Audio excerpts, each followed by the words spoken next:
Tonight, I have the privilege to speak about the kingdom of God. It's a topic that's close to my heart, and I'm so glad we could talk about that tonight. And for many years, when I hear the kingdom of God, there's so much confusion in my own life. But when you consider how many times the word kingdom of God or the kingdom of heaven is used in Scripture. In the New Testament, there's 100 different references to the kingdom of God. Many. So that just shows how important it is. But this question of what is the kingdom of God?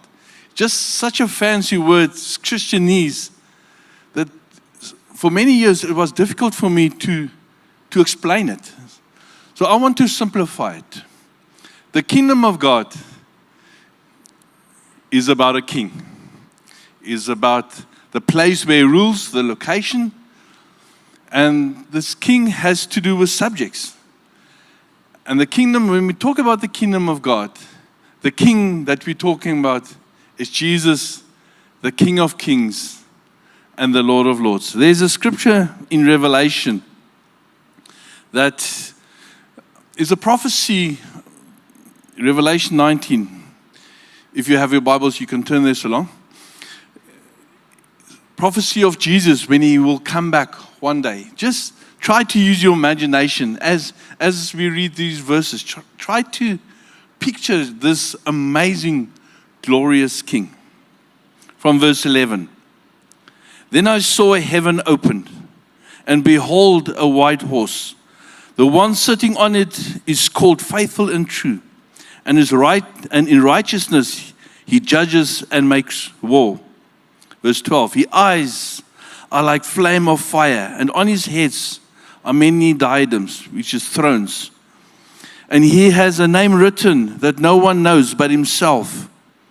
He is clothed in a robe dipped in blood, and by his name by which he is called is the word of God. And the armies of heaven, arrayed in fine linen, white and pure, were following him on white horses. From his mouth comes a sharp sword with which he strikes down the nations, and he will rule them with a rod of iron. He will thread the winepress of the fury of the wrath of God, the Almighty. I didn't want to focus on the wrath of God, but this is the key verse I want to show you tonight. Verse 16. On his robe and on his thigh, he has a name written, King of Kings and the Lord of Lords. This is the one that we are serving. So when we talk about the kingdom of God, this is the king we're talking. Jesus, when he walked on the earth, was a humble man. He was the perfect example for us to live our lives. But when Jesus rose from the dead, he's no longer the one that John lay his shoulders or his head upon his chest, like Gerard preached this morning. But now he's a risen king. The same John that lay against Jesus.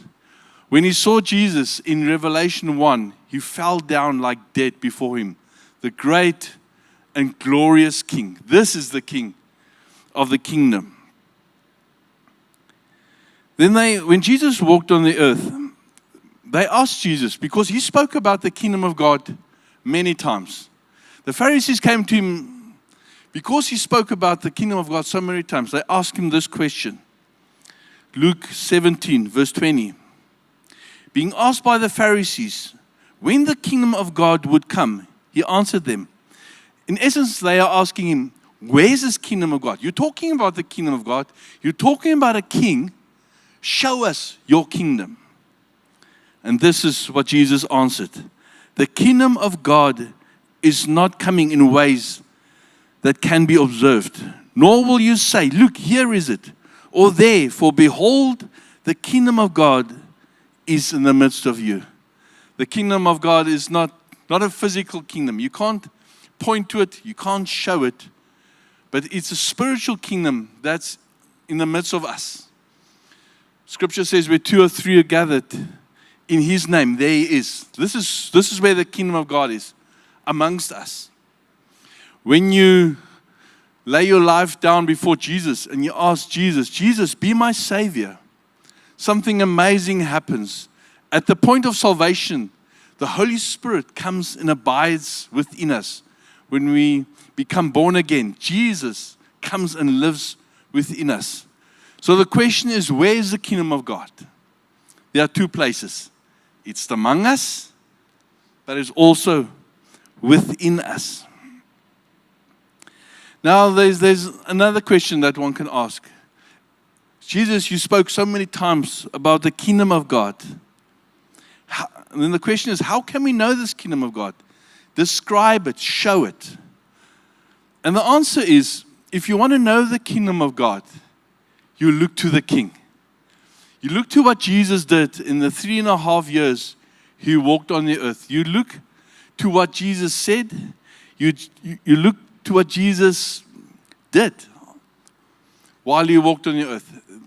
He was a demonstration of the kingdom of God. Jesus, after he was filled with the Spirit, at his baptism, the Holy Spirit took him into the desert. He was tempted for 40 days, and Scripture says he came out in power. In Luke, it describes that the first place where he spoke something was Nazareth. It was the first time that he actually gave us a sermon. So I want to pick up in Luke chapter 4 from verse 17. This is Jesus' first recorded sermon that Jesus did. In this passage that we're going to read now, he explains the mission of the kingdom. He explains the kingdom. Let's read from Luke 4, from verse 17. And the scroll of the prophet Isaiah was given to him. He unrolled the scroll, and he found the place where it was written, "The Spirit of the Lord is upon me, because he has anointed me to proclaim good news to the poor. He has sent me to proclaim liberty to the captives, and the recovery of sight to the blind, and set at liberty those who are oppressed." Verse 19, to proclaim the year of the Lord's favor. And he rolled up the scroll, and he gave it back to the attendant, and he sat down. And the eyes of all of the synagogue was fixed on him. And he began to say to them, "Today this scripture has been fulfilled in your hearing." From then on, as Jesus walked on the earth, as he fulfilled his ministry, he showed us the kingdom of God. So it's important to hear what he said. It's important to hear what he did. Jesus was a demonstration of the kingdom of God. And I want to look at verse 18 of this passage that we just read. This summary of the mission and the mission statement and what Jesus came to do on the earth. And I'm going to break this verse up into different portions. The first one, let me read verse 18, the first part of it. The Spirit of the Lord is upon me, because he has anointed me to proclaim good news to the poor. To proclaim good news to the poor. That's my first main heading.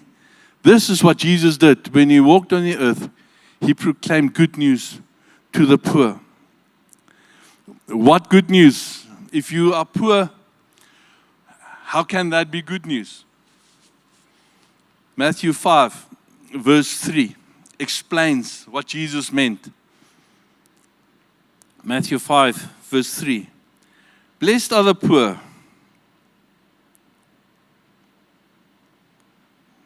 My apologies. This is the first time I'm using this specific tablet. Matthew 5, verse 3.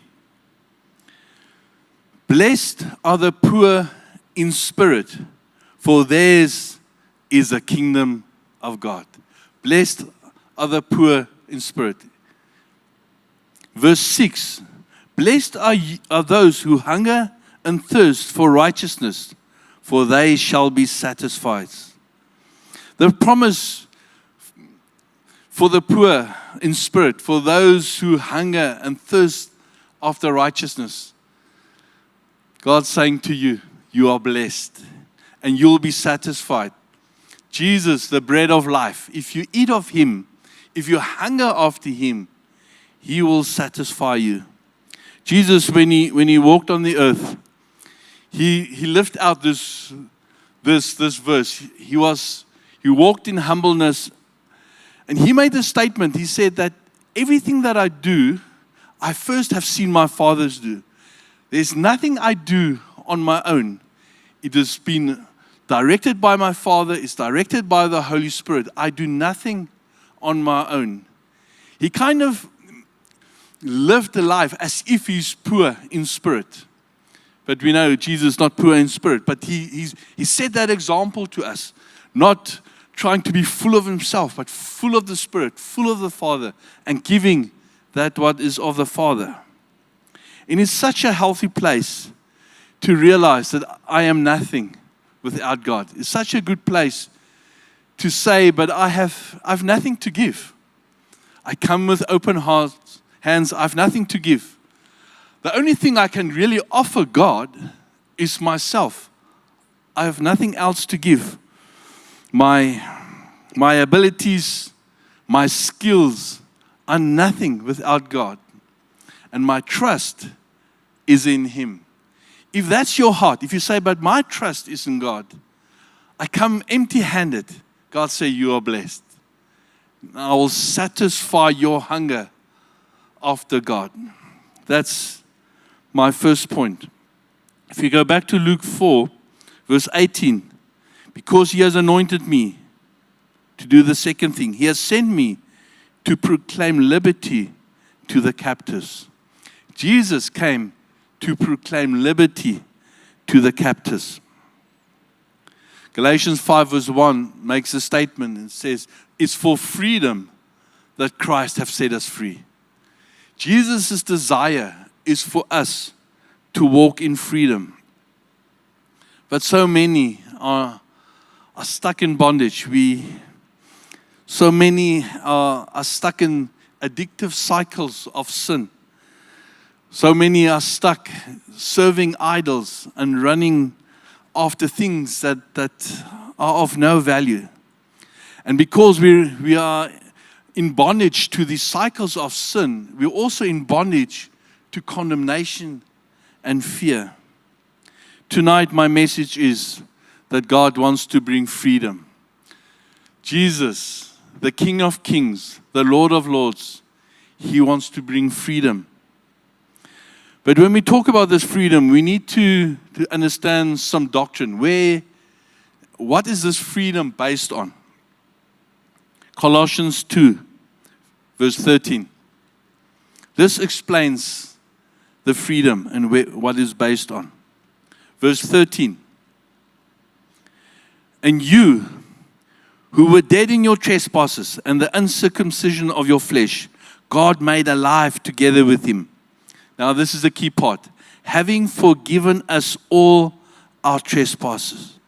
He has forgiven us all our trespasses. In Christ Jesus, we are forgiven. We have this confidence tonight that there is freedom. And the first reason why there's freedom is because Jesus Christ has forgiven. How do we know that? Next verse, verse 14. By canceling the record of debt that stood against us with its legal demands, this is set aside, nailing it to the cross. The law, all the rules and regulation, this is where the accusation that the devil has, that he brings against us, this is the origin of it, is the rules and regulation that's there against us. And the devil uses it. The scripture says, and this scripture says, the legal requirements of holiness, this legal, thou shalt do this. Jesus took that and He nailed it against the cross. He canceled our debt because there's such a high standard in Scripture for holiness. Because we cannot meet that standard on our own. There's a debt that is owed. God says it's canceled. The debt is cancelled.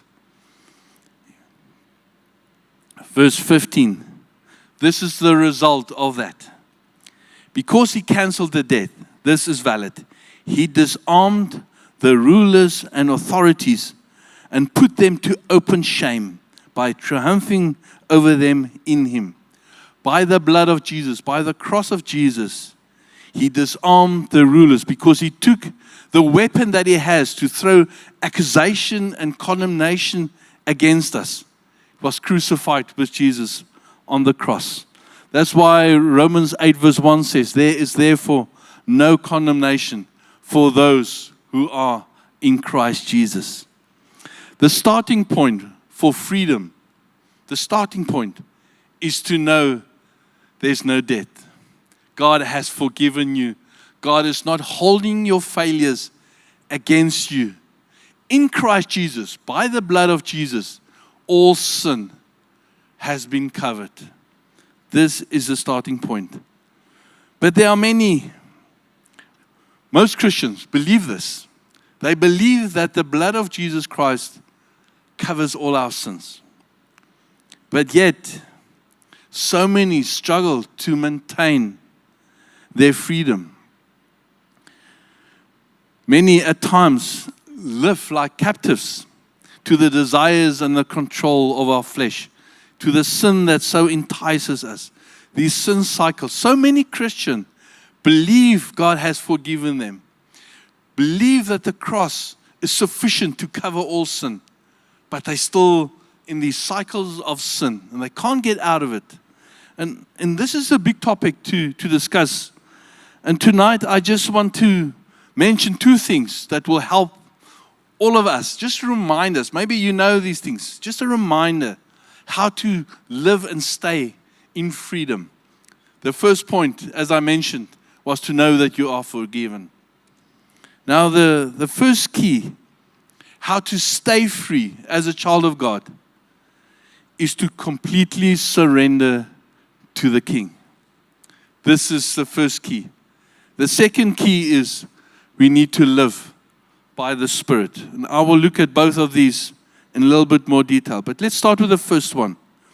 We need to completely surrender our lives to the King. And that is the key of freedom. Romans 6 verse 19. Romans 6. If you have time, I want to encourage you, read Romans 6, 7, and 8. It's kind of one message about freedom. So I'm just highlighting one verse out of all these 3 chapters about how to walk in freedom. Verse 19. I am speaking in human terms. Okay, let's jump a little bit further. For just as you once presented your members as slaves to impurity and to lawlessness, leading to more lawlessness, so now present your members as slaves to righteousness, leading to sanctification. Sanctification is a big Christianese word for living more like Jesus, becoming daily more and more like Jesus. Present your members, present your body, present your mind, present who you are as slaves to righteousness, offering it to Jesus, who is the King of righteousness. And as we offer, as we surrender, as we give ourselves, it will lead to sanctification. It will lead to change. So I want to make this radical statement. No surrender, no freedom. Full surrender, full freedom. Even as a Christian. And I have seen over many years, if I pull back my surrender to Jesus, if I live for Him 90% of the time, but there's an area that I'm holding for myself, this is what I experience. My freedom is taken from me. And I receive freedom and I experience freedom when I surrender all. So that's my the encouragement that I want to give to you tonight.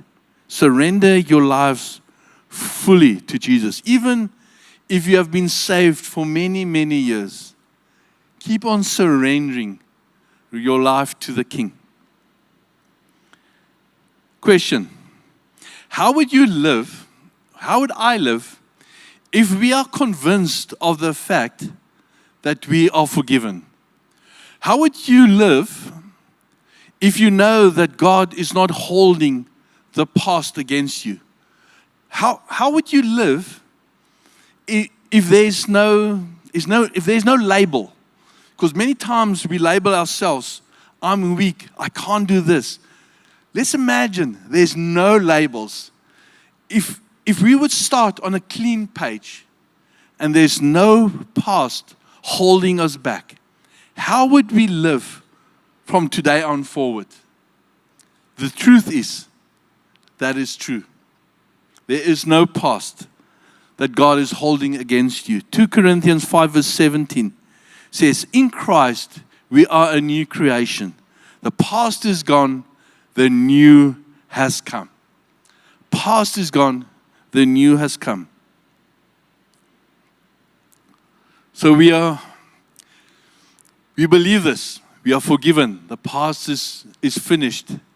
Therefore, there is no condemnation because the past has been forgiven.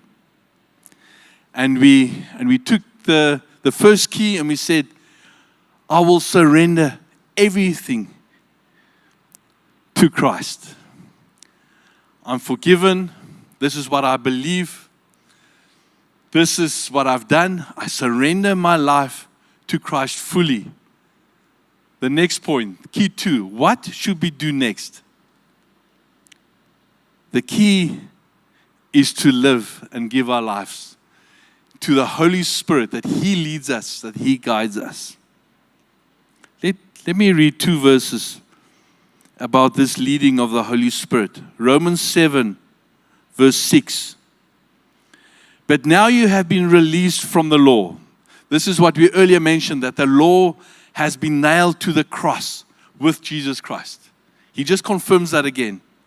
Now we have been released from the law, having died to what held us captive, so that we serve in the new way of the Spirit, not in the old way of the written code. So many Christians, young Christians, come to me and say, Louis, what must I do? Now as a young Christian, what am I allowed to do this? Am I allowed to do that? What are the rules of living? It's the wrong question to ask. Is what is the Spirit saying to you and obeying the Spirit of God? Galatians 5, verse 16. But I say, walk by the Spirit, and you will not gratify the desires of the flesh. If we live by the Spirit, let us also keep in step of the Spirit. That's verse 25. Walk by the Spirit, and you will walk in freedom. You will not gratify the desires of the heart. This cycle of sin that we so struggle to get out of is broken when we are led by the Spirit of God. We try to try harder. Every time we fall, we say, but Lord, I'm so sorry. I will not do that again. I will try harder. It's not trying harder. It's receiving your forgiveness. Lord, thank you. I surrender my life again to you. And Holy Spirit, what do you want me to do? And it's about what you must do, not about what you should not do. The Holy Spirit looks forward. Condemnation looks backwards to the past. The Holy Spirit wants to take you into a good future. You need to be led by Him. Let's go back to Luke 4, verse 18. Where it says, the Spirit of the Lord is upon me because He anointed me. The third major point. He has sent me to proclaim liberty to the captives and the recovery of sight to the blind. The recovery of sight to the blind. This is what Jesus wants to do. He wants to give us eyes to see. I wear glasses, and someone who has a physical disability with sight, he knows or she knows there's something wrong with their sight. That's why I wear these glasses, because otherwise I can't read my notes. I know I have a problem with sight. The problem with spiritual blindness is that most people who have spiritual blindness do not know that they are blind. Physical blindness we know, spiritual blindness we are unaware of.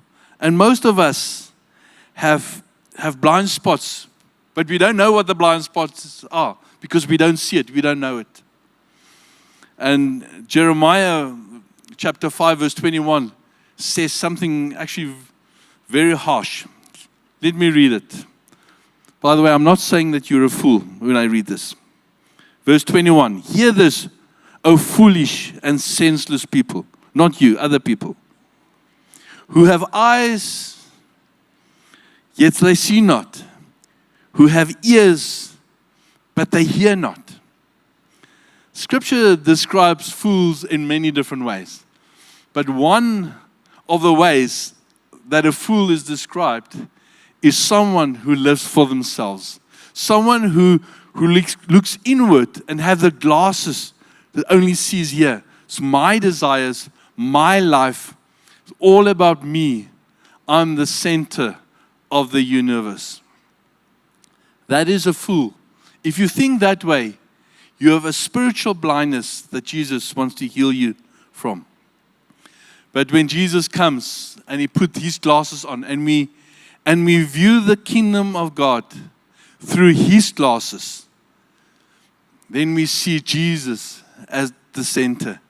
This song that we sang, this last song, Jesus, be the center of it all. That happens when our sight is restored. We see our King and we see the kingdom of God, the advancement of the kingdom of God as a priority in our lives.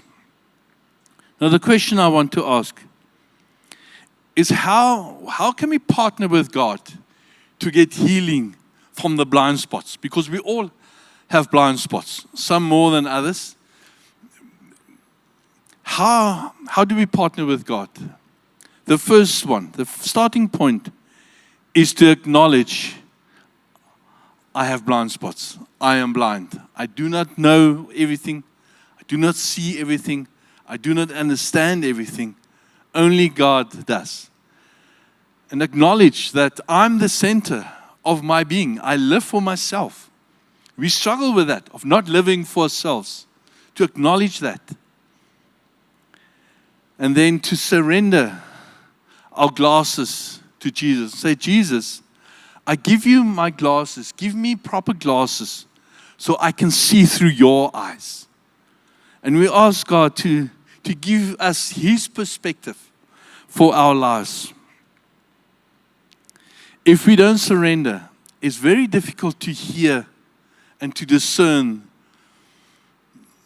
and to see through God's perspective. We need to surrender our glasses to Him. A good place of surrender, a good place to put glasses on is when we read the Word of God. And not only reading, is to have this expectation that the Spirit would speak to us as we read. Lord, as we read, speak to me. Show me your perspective. Show me how you see myself. How do you see the world? How do you see life? Help me to see. And we do that in Scripture. And the obvious thing is that as we read and God shows us, we need to obey. Matthew 7 speaks about the wise and the foolish builder. The foolish builder was the one who hears the words of Jesus, but does not do them. The wise man hears and does it. We need to hear what Jesus is saying. So tonight, I believe that God wants to encourage us to surrender our glasses, our futures to Him. I believe that God wants to give us new vision, His vision for our lives. Maybe you're asking, what is my purpose in life? As you surrender your vision to God, don't be surprised in the next day or 2 or 3, as you spend time in the Word of God, that He gives something of a revelation of the purpose for your life. But it calls for is a surrender. Let's go to the fourth main point. In Luke 4 verse 18, to set at liberty those who are oppressed. Jesus came to set at liberty those who are oppressed. Jesus, when He walked on the earth, healed everyone who came to Him, everyone who was sick. There was not a sickness too difficult. There was not a disability too difficult for Jesus to heal. No one was rejected. No one was sent away. Interesting, when we read in Acts 10, we have an account where Peter comes into the house of Cornelius. He was a Gentile, and he started explaining who Jesus is. And in verse 38, he explains what Jesus did. And as I read this verse, see the connection to Luke 4 verse 18. This is how Peter described the ministry of Jesus. How God anointed Jesus of Nazareth with the Holy Spirit and with power. He went about doing good and healing all who were oppressed by the devil, for God was with him. Healing all who were oppressed by the devil. According to this verse, Peter equates oppression or sickness with oppression from the devil. A sign of the kingdom of God coming is healing. This is what Jesus did. Wherever He went, He said the kingdom of God is at hand, and He healed and He delivered people. In Luke chapter 9, Jesus sends out the 12 apostles, and we'll read also Luke 10, where He sends out the 72. And as we read this, see the connection between the kingdom of God and healing. Let's read Luke 9 from verse 1. And He called the 12 together, and He gave them power and authority over all demons and to cure diseases. Verse 2, and He sent them out to proclaim the kingdom of God and to heal. Proclaim the kingdom of God and healing. The two go hand in hand. Luke 10, from verse 1. After this, the Lord appointed 72 others, and He sent them on ahead of Him, 2 by 2, into every town and place where He Himself was about to go. Verse 9. Let's jump to verse 9. This is actually from verse 1 up to verse 9. He explains to them what they should do. In verse 9, he tells them straight, heal the sick in it and say to them, the kingdom of God has come near to you. Heal the sick. The kingdom of God has come near. What about us? Jesus has sent us. In Matthew 28, he says, go into all the world, make disciples of all the nations. In Acts 1 verse 8, He says, you have been anointed by the Holy Spirit. You have received power to be my witness in Jerusalem. And He goes on until the end of the earth. Be my witnesses. Go, make disciples. This is a call for every one of us. And as we go, what is our message? Our message is, and this is the message of the kingdom of God. Our message is, Jesus is King. And when this King Jesus comes, he wants to demonstrate that he wants to bring freedom, he wants to bring liberty, he wants to release the captives, and he wants to heal. This is the message of the kingdom of God. This is the message I'm declaring tonight, that in Jesus there's good news for the poor. If you're longing for more of God, you will be satisfied. Jesus, the bread of life, you will be satisfied with him. If you kept captive with sin, if you're in the cycle of sin, when King Jesus comes into the room, into your life, and you bow before him and give everything to him, there's freedom. He brings sight to the blind and healing to those oppressed by the devil. This is what I believe God wants to do tonight. But these promises of what God wants to do is only valid if Jesus Christ is King. This is not for everyone. This is for those who follow Jesus as their Lord and their Savior.